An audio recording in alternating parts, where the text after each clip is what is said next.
Everyone, আমার আরও একটা নতুন ব্লগে আপনাদের সকলকে জানাচ্ছি অনেক অনেক ওয়েলকাম। আজকের ভিডিওটা একটু সচরাচর ভিডিওর থেকে অন্যরকম হতে চলেছে।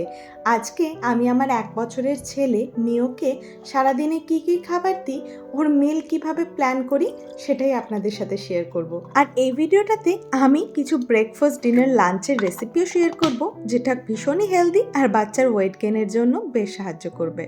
তো ভিডিওটা আশা করি সবার ভালো লাগবে, তো ভিডিওর সাথে অবশ্যই থাকুন। আর আজকের ভিডিওটা এখান থেকে শুরু করছি। তো সকালবেলা উঠেই মিও যেটা খায় সেটা হচ্ছে মিল্ক। ওর বয়স এখন 1 বছর 1 মাস, আর ওকে আমি এখনো পর্যন্ত কাউ মিল্কটা মানে গরুর দুধ শুরু করিনি। ভেবেছি 1.5 বছর বা 2 বছরের মধ্যে ওটা শুরু করব। আর মিওর স্ন্যাক্স বলুন বা মর্নিং রুটিন ওর দুধ দিয়েই শুরু হয়। আর ও দিনে 4-5 বার এখনও মিল্ক নেয়, ওটা ওর ভীষণ পছন্দের। তো এবার আসি একটা হেলদি ব্রেকফাস্ট, যেটা বাচ্চাকে ওয়েট গেইনেও সাহায্য করবে। এখানে আমি নিয়েছি একটা অ্যাভোকাডো, আর তার সাথে নেব একটা কলা।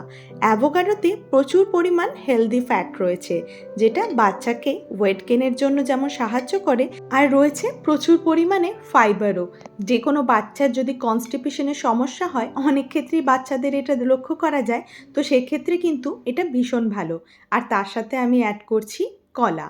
আর দুটোকে ওই 2 থেকে 3 মিনিটের জন্য বয়েল করে নিয়েছি, আর তারপরে হাতে করে একটু স্ম্যাশ করে নিয়েছি। আর তার সাথে দিয়েছি একটু লিকুইড দুধ। আর এই যে রেডি ওর হেলদি ব্রেকফাস্ট। এবার আসি ওর লাঞ্চ মেনুতে। লাঞ্চ মেনুতে অল্টারনেটিভভাবে কোনো দিন লাঞ্চে রাইস দিলে আমি রাতে ভেজিটেবলস বা ওটস দিই, আর কোনো দিন যদি লাঞ্চে না দিই তাহলে আমি সেক্ষেত্রে রাতে রাইস দিই ওকে। একটা দিনে ও রাইস নেয়, আর অন্য সময়টা ওটস বা এই বয়েলড ভেজিটেবলস ও খায়। এই বয়েলড ভেজিটেবলসগুলোর মধ্যে আমি দিয়েছি কুমড়ো, মিষ্টি আলু, জুকিনি, ব্রকলি আর মটরশুঁটি। তার সাথে একটু ওর সমস্ত খাবারেই অ্যাড করে দিই আমি অলিভ অয়েল। অলিভ অয়েলটাও হেলদি ফ্যাট হিসাবে ভীষণ ভালো। আর তার সাথে ওর 1 বছর বয়স হওয়ার পর থেকে আমি একটু হালকা লবণ দেওয়া ওর সমস্ত খাবারে শুরু করেছি, তবে মিষ্টিটা আমি এখনও কোনো রকম দিইনি। আর এবারে কুকারে আমি ওই 3 থেকে 4টে মতো সিটি দিয়ে নেব। এই যে ওর খাবার একদম রেডি হয়ে গেছে। এখানে রয়েছে বয়েলড ভেজিটেবলস, আর তার সাথে দিয়েছি একটা ডিম সিদ্ধ। ডিমটা অনেক বাচ্চাই হয়তো খুব একটা ভালো খেতে চায় না, বাট মিওকে দেখেছি খাওয়াতে গিয়ে খুব একটা অসুবিধা হয় না। এখানে ক্ষেত্রে কিন্তু ডিমটার জায়গায় অন্য কোনো অপশানও দেওয়া যেতে পারে, যেমন চিকেন, ফিশ। ও প্রতিদিন ডিম খায়ও না, অল্টারনেটিভভাবে চিকেন, ফিশ দিই। বাট ওর প্রতিদিনের লাঞ্চ আর ডিনারে আমি চেষ্টা করি কোনো না কোনো প্রোটিন সোর্স যেন অবশ্যই থাকে। আর তার সাথে এই সবজিগুলোর মধ্যে সবচেয়ে যেটা ভালো হচ্ছে সেটা হচ্ছে ব্রকলি। ব্রকলিকে সুপারফুডও বলা হয় বেবিদের জন্য। তো আমি চেষ্টা করি আমার বাচ্চার প্রত্যেকটা মিলেই যেন সবজি সব সময়তেই থাকে, আর সেরকমভাবেই ওকে খাবারের অভ্যেসটাও আমি করিয়েছি ছোট থেকে, সেজন্য ও সবজিটা খেতেও ভালোবাসে। আর কিছুদিন ধরে আমি ওকে ইয়োগার্টটা খাওয়ানোর চেষ্টা করছি। ও খুব একটা পছন্দ করছে না, বাট আনফ্লেভার্ড ইয়োগার্ট আমি ওকে দেওয়ার চেষ্টা করছি, কারণ টক দইটা 1 বছর থেকে শুরু করাই যায়, আর গাট হেলথের জন্য বেবির ভীষণই ভালো। আর এখন আসছি ওর ডিনারে, কারণ ও ওই দুধটা অনেকটা খায় বলে স্ন্যাক্স খুব একটা ওকে দিতে হয় না। আর আজকে আমি ওকে ডিনারে দিচ্ছি চিকেন খিচুড়ি। চিকেন খিচুড়িতে আমি দিয়েছি ফিনোচি, ব্রকলি, মিষ্টি আলু, আর তার সাথে পালং শাক। আর এখানে রয়েছে চিকেন, আদা রসুনের একটু কুচি, আর পেঁয়াজ। আমি ওর 11 মাস বয়স পর্যন্ত ওকে একদম সম্পূর্ণ বয়েল ফুডেই রেখেছিলাম, উইদাউট এনি সল্ট। কিন্তু এখন যখন ও একটু বড় হচ্ছে, ওর মনে হচ্ছে যেন বয়েল খুব একটা ভালো লাগছে না, সেই জন্য ওকে একটু রান্না করে দেওয়ার চেষ্টা করছি, মানে ওই একটু ফোড়ন টোড়ন দিয়ে, বাট খুবই হালকা। কিন্তু খেতে এতই সুস্বাদু হয় খাবারটা, বাচ্চা কিন্তু বেশ ভালোভাবে খেয়ে নেবে।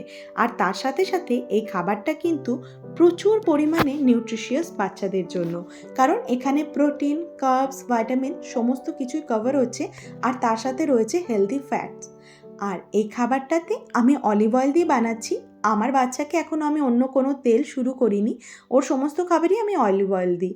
তো অল্প অলিভ অয়েল, তার মধ্যে একটু জিরে আর তেজপাতা দিয়ে নিয়েছি। এবার এতে পেঁয়াজ দিয়ে একটু হালকা নেড়ে ছেড়ে তাতে অ্যাড করে দেব আদা আর রসুনের কুচিটা। সেটাও আমি ভীষণই কম পরিমাণ দিয়েছি। আর এখানে কিন্তু আমি কোনো রকম গোলমরিচ বা কোনো রকম একটুও চিলি ব্যবহার করিনি, কারণ ও এখন খুবই ছোট, সেজন্য আদা থেকে যে ঝালটুকু আসবে সেটাতেই স্বাদটা বাড়িয়ে দেবে। আর এখানে রয়েছে টমেটো।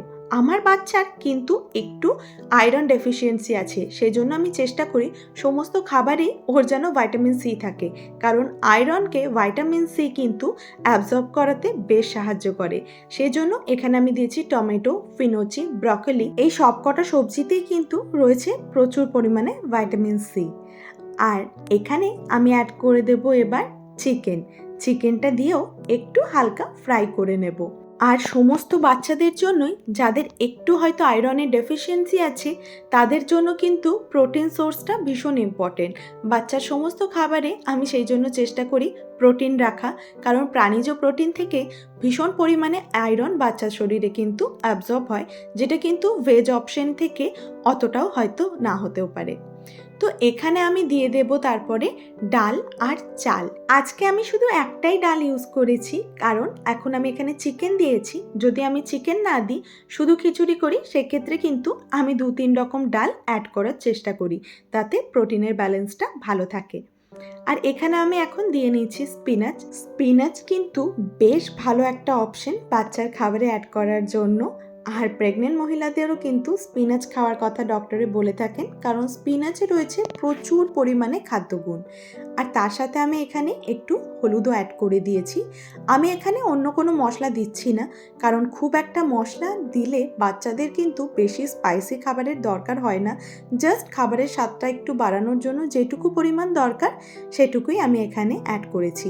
এবার এটাতেও ওই 3 থেকে 4টে সিটি চিকেনটা কুক হওয়া পর্যন্ত দেব। এই যে আমার চিকেন খিচুড়ি একদম রেডি। আর তার সাথে আমি চিকেনটাকে একটু আলাদা করে নিয়েছি, কারণ এতে কিন্তু মাখিয়ে খাওয়াতে বাচ্চাকে বেশ সুবিধা হয়। আর আমি যেদিন আমার বাচ্চাকে চিকেন দিই না, সেদিন চেষ্টা করি একটা সামুদ্রিক মাছ দেওয়ার। এখানে স্যামনটা পাওয়া যায়। সামুদ্রিক মাছে থাকে ওমেগা 3, যেটা বাচ্চার কিন্তু ব্রেন ডেভেলপমেন্টেও সাহায্য করে। তো আজকের মতো ব্লগটা আমি এখানেই শেষ করছি। কেমন লাগলো অবশ্যই জানিয়ে, ভালো লাগলে আমার চ্যানেলটাকে সাবস্ক্রাইব করে দিই, এই ভিডিওটাকে লাইক করে দিন।